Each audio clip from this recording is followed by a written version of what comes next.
The alarm screamed through the corridors of the Meridian's Hope for the 6th day in a row. Tessa Kryn pressed her hands against the cold metal wall and tried to breathe slowly. The air tasted wrong now, thin and bitter.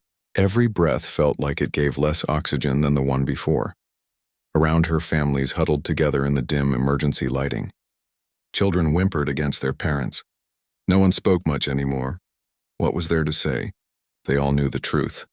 6 days ago, the gravity well had appeared from nowhere. The sensors never detected it until too late. The Meridian's Hope, carrying 8,000 Varani souls, had been pulled from the refugee fleet like a fish caught in a net. The engines tried to fight. They burned hot and bright for 3 hours before they died. Now the ship drifted in orbit around a dark planet that should not exist. Tessa walked through the corridors, her feet heavy. She was the elder counselor. The people looked to her for hope, for answers. She had none to give. In the command center, Captain Vorath sat at his station. His face was gray. The communication officer beside him stared at her screen with empty eyes. They had sent distress calls on every frequency known to the galaxy. They had screamed into the void for help. The void had not answered. Any response? Tessa asked. She asked every hour, even though she knew the answer. Nothing, Vorath said. His voice cracked. The fleet. They kept going. They had to. If they came back, they would all die with us. Their supplies are calculated to the last meal, the last drop of water. Tessa nodded. She understood. The Varani fleet carried 50,000 refugees from their dying world. They had enough resources to reach New Veril, their promised sanctuary, but barely. If the fleet turned back to save the Meridian's Hope, they would all starve before reaching safety. The mathematics were cruel but clear. How long? She asked. Vorath looked at his screens. Life support will fail completely in 30 hours. Maybe 36 if we shut down non-essential sections. The children are already in the last good compartments. We are moving the elderly there now. 30 hours. Tessa closed her eyes. Around them, 8,000 people breathed thin air and waited to die. The Varani were a peaceful species. They had no weapons, no military ships. They were teachers and farmers, artists and scientists. They had fled their collapsing sun with hope in their hearts. Now that hope was dying like the engines had died. She walked to the observation window. The rogue planet below was dark, a sphere of rock and ice that reflected no light. It was beautiful in a terrible way. This nameless world would be their grave. Behind her, she heard crying. A mother held her daughter, rocking back and forth. The child asked when they would reach the new home. The mother had no answer. Tessa thought about her own family scattered across the fleet. Her son was on the far horizon with his wife and children. They would live. They would reach New Veril and build a new life. They would remember her and cry. And then years would pass and the memory would fade. The galaxy would forget the Meridian's Hope. One more tragedy among countless tragedies in the vast darkness of space. The communication officer suddenly sat up straight. Wait, I have something. Everyone turned. Hope flickered like a candle in the wind. What is it? Vorath demanded. I don't know. The sensors are showing something. A distortion in space. But it's not natural. She stopped, her eyes wide. Tessa rushed to the window. At first, she saw nothing but stars and darkness. Then space itself seemed to tear open. Not the gentle shimmer of standard faster-than-light travel, but a violent rip like fabric being shredded. Light poured from the wound in space. Not white light, but colors that hurt to look at. The ship shuddered. Alarms that had gone silent days ago began screaming again. What is that? Someone whispered. The tear widened, and through it came a ship. Tessa had seen many ships in her life. Sleek Varani transports, elegant Kaldrith cruisers, the bulky trade vessels of a dozen species. This was nothing like them. This ship was a monster. It was angular and brutal, covered in armor plating that looked thick enough to withstand a sun's heat. Weapons bristled from every surface. Turrets and missile pods and devices Tessa could not even name. Warning stripes in yellow and black covered the hull, and on its side a symbol she had never seen. A rectangle of blue with white stars, and red and white stripes. The ship was easily 10 times the size of the Meridian's Hope. It hung in space like a predator, silent and terrible. Is it going to attack? Someone asked. Then the communication systems crackled to life. A voice spoke, but not in one language. It spoke in hundreds of languages at once, layered over each other, including ancient Varani dialects that had not been spoken in 1,000 years. This is the UHSV Indomitable of the Terran Expeditionary Fleet. We have received your distress call. Hold your position. Rescue operations are beginning now. Tessa stared at the massive warship. Terran? She had never heard of such a species. No one had. The ship began to move closer, and Tessa felt something she had not felt in 6 days. She felt hope. The human warship moved with purpose. It did not drift or hesitate. Every movement was controlled, precise like a surgeon's hand. Tessa watched from the observation window as the massive vessel positioned itself alongside the dying Meridian's Hope. They said Terran. Captain Vorath whispered. I have never heard of them. There is nothing in our databases. The communication officer worked frantically at her console. I searched everything. All galactic records, all first contact archives, all trade registries. Nothing. These humans do not exist in any known database. Then how did they find us? Tessa asked. Our distress call was sent only 6 days ago. The nearest registered civilization is 4 months away, even with the fastest ships. No one had an answer. The Indomitable hung in space beside them, and Tessa could see details now. The armor was scarred and burned in places, evidence of old battles. The weapons tracking systems followed their ship with mechanical precision, but they did not power up. The humans were watching, but not threatening. The voice came again through the speakers. This time it spoke only in modern Varani. Meridian's Hope, we are launching rescue shuttles. Your life support is critical. We will begin emergency evacuation. Please move all personnel to the following sections. A list of compartments appeared on their screens. Somehow the humans knew their ship's layout better than they did. How? The communication officer breathed. Vorath looked at Tessa. Do we have a choice? No, Tessa said. We trust them or we die. Minutes later, the first human shuttle approached. It was smaller than the Indomitable but still looked deadly, covered in armor and equipped with weapons. It moved to their damaged airlock and attached itself with a heavy clang that echoed through the ship. The airlock doors were jammed, broken from the gravity well's stress. Tessa heard a high-pitched whine through the metal.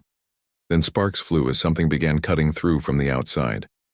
The Varani gathered nearby backed away nervously. What if these humans were slavers? What if they were worse than death? The airlock door fell inward with a crash. Smoke poured through, and through the smoke came figures. They wore armor like nothing Tessa had seen. It was powered, mechanical, making them twice their natural size. The armor was dark gray with blue highlights. Each figure carried weapons that looked far too large for any being to hold. Their faces were hidden behind helmets with glowing displays. One figure stepped forward and removed its helmet. Tessa saw a human face for the first time. The human was female with dark skin and bright brown eyes. Her hair was cut short and practical. She looked tired but determined. She looked at the frightened Varani and her expression softened. My name is Sergeant Maria Torres, United Human Space Marines. We are here to help. Can you understand me? Her words came through a translator that hung from her armor. The Varani language flowed naturally. We understand, Tessa said, stepping forward. I am Elder Counselor Tessa Kryn. Why are you doing this? The human sergeant looked confused by the question. You sent a distress call. We answered. That is what people do. But you do not know us. We have never heard of your species. That does not matter, Torres said. You needed help, we came. Now please, we need to move quickly. Your air is very bad. We have medical teams ready. More humans poured through the airlock. They moved with military precision, but their actions were gentle. They helped the elderly walk. They carried children who were too weak to move. They wore portable air supplies and shared them with Varani who were struggling to breathe. A young Varani child, barely able to stand, looked up at a human Marine who was twice her height in his powered armor. She reached out a small hand. The Marine knelt down, removed his heavy glove, and took her hand in his. His fingers were careful, gentle. It is okay, little one, he said. You are safe now. The evacuation was chaos, but it was controlled chaos. The humans had done this before, Tessa realized. They moved like a machine, each person knowing their role. Within an hour, they had moved 2,000 Varani to their shuttles. Tessa was in the last group. Before she left, she turned to look at the Meridian's Hope one final time. This ship had been their home for months. Now it would drift here forever, a tomb for no one, because the humans had arrived. On the shuttle, Tessa sat next to a human medic. The woman was checking her vitals with devices that seemed impossibly advanced. "You are dehydrated and oxygen deprived," the medic said. "But you will recover. You are strong. Why did you come?" Tessa asked again. "How did you even hear our call?" The medic smiled. "Humanity monitors all frequencies, even the old ones that other civilizations stopped using centuries ago. We call them the forgotten channels. Most species think they are obsolete, but we listen, because sometimes people still use them when they are desperate. We listen because someone should. But you came so fast. How?" The medic's expression became more serious. "We have ships positioned throughout this region. When your distress signal was detected, the Indomitable was 4 days away. Captain Chen ordered an emergency jump. It is dangerous, it damages the ship, but she said 8,000 lives were worth it." Tessa felt tears on her face. She had not cried in days. She had been too numb, too hopeless. Now the emotions poured out. "Thank you," she whispered. The medic squeezed her hand. "You do not need to thank us. This is what people do for each other." The shuttle lifted away from the Meridian's Hope and flew toward the Indomitable. Through the window, Tessa saw the human warship growing larger. Its weapons could destroy planets. Its armor could withstand wars, but it had come to save refugees it did not know, from a species it had never met. Tessa wondered what kind of people these humans really were. The interior of the Indomitable was overwhelming. The human warship was massive, its corridors wide enough for 3 people to walk side by side in powered armor. Everything was metal and purpose. There were no decorations, no art, just efficiency and strength. But the cargo bays had been transformed. In hours, the humans had set up shelters for the Varani refugees. There were beds, blankets, medical stations, and food dispensers. Children played in designated areas while adults rested or received medical care. Tessa walked through the converted spaces in amazement. 8,000 refugees, and the humans had prepared for all of them. It was as if they had planned this, as if saving random strangers was something they did regularly. A human officer approached her. She was tall, with gray-streaked hair pulled back in a tight bun. Her uniform was crisp and decorated with symbols Tessa did not recognize. She moved with authority and confidence. "Elder Counselor Kryn, I am Captain Sarah Chen, commander of the Indomitable. May I speak with you?" "Of course," Tessa said. "I owe you my life. I owe you 8,000 lives." Chen's expression was serious. "You owe me nothing. May we speak privately?" They walked to a smaller room that Chen called her ready room. It was spartanly furnished with a desk, chairs, and screens showing star charts. On one wall hung a flag with blue and white stars and red and white stripes, the same symbol from the ship's hull. "Please sit," Chen said. "I know you have questions." "Many questions," Tessa admitted. "Who are you? Why have we never heard of humans?" Chen poured water into 2 cups and handed one to Tessa. The simple gesture felt significant somehow. "Humanity is new to the galactic community," Chen explained. "We achieved faster than light travel only 50 years ago. We have been exploring, making contact, learning the rules of the galaxy. Most of the major powers see us as primitive. They are not wrong. Our technology is behind theirs. Our ships are slower. Our weapons are less efficient." "Your weapons looked very efficient to me," Tessa said. Chen smiled slightly. "We make up for quality with stubbornness. But that is not important right now. You asked why we came. The answer is simple. We monitor all distress frequencies. The old ones, the forgotten ones, the channels that most civilizations abandoned centuries ago. We listen because we believe someone should. But why? You do not know us." "That is exactly why," Chen said. "Let me tell you about humanity, Counselor. We are not the strongest species. We are not the smartest or the fastest. But we have one trait that defines us. We do not give up on people. Ever. It is not in our nature." "I do not understand." Chen stood and walked to a screen on the wall. She pulled up images. Tessa saw a blue and green planet, beautiful and alive. "This is Earth, our homeworld. For thousands of years, we nearly destroyed ourselves. We fought wars that killed millions. We poisoned our air and water. We created weapons that could wipe out all life on our planet. Several times we came close to extinction." More images appeared. Devastated cities, mushroom clouds, barren wastelands. "But we survived," Chen continued. "Not because we were strong or smart. We survived because in our darkest moments, there were always people who chose to help instead of harm. People who saved strangers when they did not have to. People who showed mercy when revenge would have been easier. Those choices, repeated millions of times across our history, saved us. Tessa felt something tighten in her chest as she listened. When we reached the stars, Chen said, we made a decision, as a species. We would be for others what we needed for ourselves. We would answer calls that no one else answered. We would help people that everyone else forgot. Because we remember what it felt like to be forgotten. We remember what it felt like to be helpless and alone, and we refuse to let others feel that way if we can stop it. But the cost, Tessa said. You diverted your ship. You risked your vessel with that dangerous jump. What if you had failed? Then we would have died trying, Chen said simply. That is an acceptable outcome. Abandoning you was not. A knock came at the door. A young human officer entered. Captain, message from Earth Command. Chen read the message on a datapad. Her expression darkened. Problem? Tessa asked. The Kaldrith Consortium is upset that we diverted from our diplomatic mission to them. They view it as an insult. They are threatening sanctions against human space. Tessa felt horror wash over her. Because of us? Because you saved us? Not your fault, Counselor. The Kaldrith believe that resources should not be wasted on those who cannot offer anything in return. They see mercy as weakness. What will you do? Chen handed the datapad back to her officer. We will complete the rescue mission.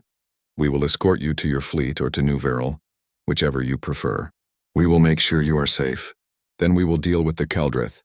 You would risk war for us? We would risk war for what is right, Chen corrected. There is a difference. Tessa stood, her legs shaking. I do not know how to repay this. Then let me tell you how, Chen said. When you reach New Veril, when you build your new home, remember this day. Remember that someone came when you called. And when you hear someone else calling in the darkness, when you hear someone else who is forgotten and helpless, you answer. You become for them what we were for you. That is how you repay us. Tears ran down Tessa's face again. She had cried more in the past day than in the past year. I promise, she whispered. Good, Chen said. Now let us get you fed. Our food is strange, but it is hot and there is plenty of it. Tomorrow we begin the journey to reunite you with your fleet. As Tessa left the ready room, she passed human crew members in the corridors. They nodded to her respectfully. Some smiled. They were warriors on a warship designed for destruction, but they had gentle eyes. She realized something then. Humanity's greatest weapon was not their guns or their armor or their ships. It was their refusal to let others suffer alone. In a galaxy that had grown cold and calculating, they had remained warm and caring. And that, Tessa thought, made them more powerful than any weapon ever could. The message arrived 3 days into the journey. Tessa was in the converted cargo bay, helping human medics treat Varani children who still suffered from oxygen deprivation, when Captain Chen requested her presence on the bridge. The bridge of the Indomitable was controlled chaos. Dozens of officers worked at stations, monitoring systems that Tessa could not begin to understand. Screens showed star charts, sensor readings, and communication channels. In the center, Captain Chen stood with her arms crossed, staring at a large display. You wanted to see me? Tessa asked. We have a problem, Chen said. Actually, we have several problems. She gestured to the display. It showed a communication from Earth Command, humanity's central military authority. Earth Command is ordering us to abandon the rescue mission and proceed immediately to the Kaldrith Consortium for diplomatic talks. The Kaldrith are threatening severe sanctions. They may close human access to 3 major trade routes. That would cripple our colonies. Tessa felt her stomach drop. Then you must go. We cannot be the cause of your people suffering. Chen looked at her with an expression that was part amusement, part determination. That is not how this works, Counselor. I sent them my response an hour ago. She pulled up another message. Tessa read it slowly, her eyes widening. You refused? You refused a direct order from your command. I cited humanitarian law, Chen said calmly. Human military regulations are clear. Rescue operations take precedence over all other directives, including diplomatic missions. Once we committed to saving you, we committed completely. We do not stop halfway. But you could be punished, court-martialed, your career could end. Yes, Chen agreed. That is a possibility. Why would you do this? Before Chen could answer, her communication officer spoke up. Captain, incoming transmission from the Varani fleet. It is their leadership council. On screen, Chen ordered. The display changed to show 5 Varani elders, their faces lined with exhaustion. Tessa recognized Counselor Mevrin, the fleet's senior leader. Elder Counselor Kryn, Mevrin said. His voice was strained. We have heard about the human ship and the rescue. We are grateful, but we have a difficult request. Tessa felt dread creep up her spine. What is it? The fleet is struggling. We are behind schedule. Our supplies are more limited than we thought. We have lost 2 more ships to engine failures. We cannot afford any more delays. Mevrin paused, clearly uncomfortable. We are asking the humans to keep the survivors of the Meridian's hope. Take them somewhere safe. We cannot wait for them to rejoin us. 8,000 cannot delay 42,000? The words hit Tessa like a physical blow. Her people were abandoning her people. The mathematics were cruel but logical. I understand, Tessa said quietly. I am sorry, Mevrin said, but we must think of the majority. The transmission ended. Silence filled the bridge. Chen broke it. What do you want to do, Counselor? What can we do? Your government wants you to leave. My fleet wants you to keep us. We have no choice. There is always a choice, Chen said. She turned to her crew. Send a transmission to Earth Command. Inform them that the Indomitable will complete the rescue mission as planned. We will escort all Varani refugees to New Veril. We will ensure their safety. If this results in court-martial, so be it. Captain, her first officer said carefully. The crew supports you, but this could end badly for all of us. I know, Chen said. Which is why I am giving everyone a choice. This is my decision, my responsibility. Anyone who wants to dissent and follow Earth Command's orders will face no punishment. I will take full blame. The first officer smiled. With respect, Captain, shut up. We are with you. Around the bridge, the crew nodded. Not one person spoke against the decision. Tessa felt tears again. These humans barely knew her people, yet they were willing to risk everything. There is more, Chen said. She pulled up another display. I sent a message to the other human ships in this sector. I explained the situation. I asked if anyone could assist. The display showed responses. Dozens of them. The carrier Roosevelt is diverting from patrol to join us. The cruiser Defiant is en route. 3 supply ships are changing course to provide resources. In total, 7 human vessels are coming to help. Chen's expression was fierce with pride. When Earth Command saw what was happening, they realized they could not stop it. Humanity does not leave people behind. That is not just my rule. It is our rule. But the Caldrith, Tessa protested. The sanctions. Let them impose sanctions, Chen said. Do you know what happened when the Caldrith sent their threat? Smaller species started sending messages of support to humanity. Species that the Caldrith ignore because they are not powerful or wealthy.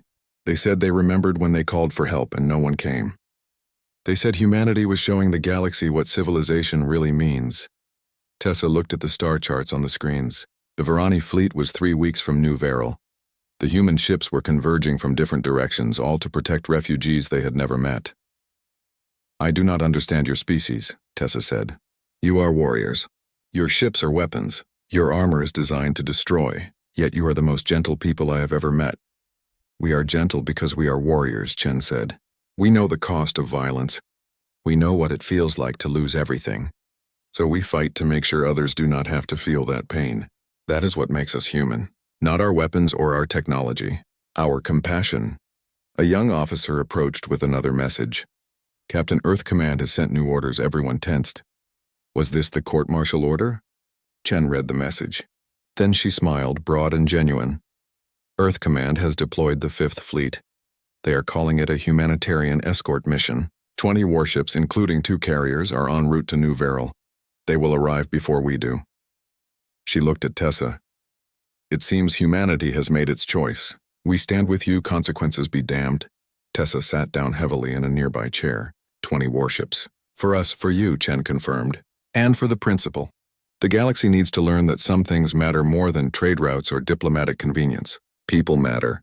Lives matter. And humanity will not compromise on that. Later, Tessa stood in the observation deck watching the stars stream by. A human crew member, a young woman named Lieutenant Park, stood nearby. Penny for your thoughts? Park asked. Tessa did not understand the reference, but answered anyway. I was thinking that humanity is either very brave or very foolish. Why not both? Park said with a grin. We have a saying, fortune favors the bold. Maybe it is foolish to risk so much for strangers, but what kind of civilization would we be if we did not? A practical one, Tessa suggested. Practical civilizations are forgotten, Park said. Compassionate ones are remembered. Tessa thought about that as she watched the stars. In 3 weeks, they would reach New Veril. The entire galaxy would be watching, and they would see humanity stand up for people who could not stand for themselves. It was foolish. It was impractical. It was risky. It was also the most beautiful thing Tessa had ever witnessed.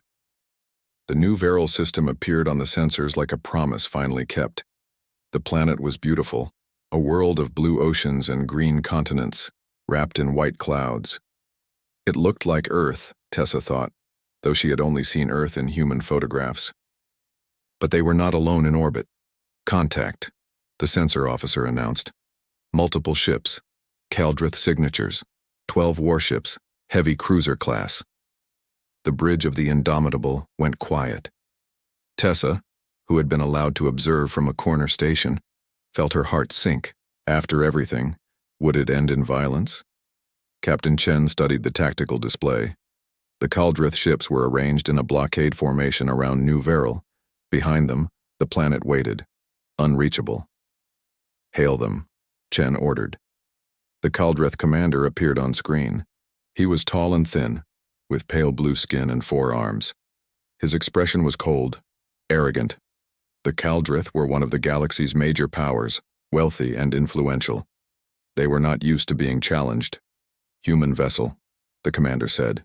You are in violation of Kaldrith space regulations. You abandoned diplomatic protocols. You disrespected our authority. You will leave immediately or face consequences. This is Captain Sarah Chen of the UHSV Indomitable. We are conducting humanitarian operations. We have 8,000 refugees who need to reach New Veril. We will complete our mission. Negative. You will withdraw now. Your defiance has consequences. The Kaldrith Consortium will not tolerate human arrogance. Chen's expression remained calm. Commander, we are not here to fight. We are here to save lives. Please stand aside. You have no authority here, human. Your species is barely civilized. You have no power to make demands. Leave or be destroyed. The transmission ended.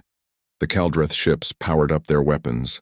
On the tactical display, targeting locks appeared around the Indomitable. Tessa stood, panic rising in her chest. Captain, please do not die for us. Take us somewhere else, anywhere else. Sit down, counselor, Chen said gently. Trust me. But they will attack. Maybe, Chen agreed. Or maybe not. Let us find out. She nodded to her communication officer. Send the signal. Tessa did not understand what signal. Then space began to shimmer. Faster than light, windows opened around them. 1, 5, 10, 20. Ships poured into the system. Warships bearing the same blue flag with stars and stripes that the Indomitable carried. The 5th Fleet had arrived. 2 massive carriers, each carrying hundreds of fighter craft. 8 heavy cruisers, bristling with weapons. 10 destroyers, fast and deadly. And dozens of support ships, transports, supply vessels, medical frigates. The human fleet arranged itself in a protective formation around the Indomitable and the approaching Virani refugee ships. The contrast was staggering. The 12 Kaldrith cruisers suddenly looked very small. A new voice came over the communications channel. It was deep, authoritative, carrying the weight of command.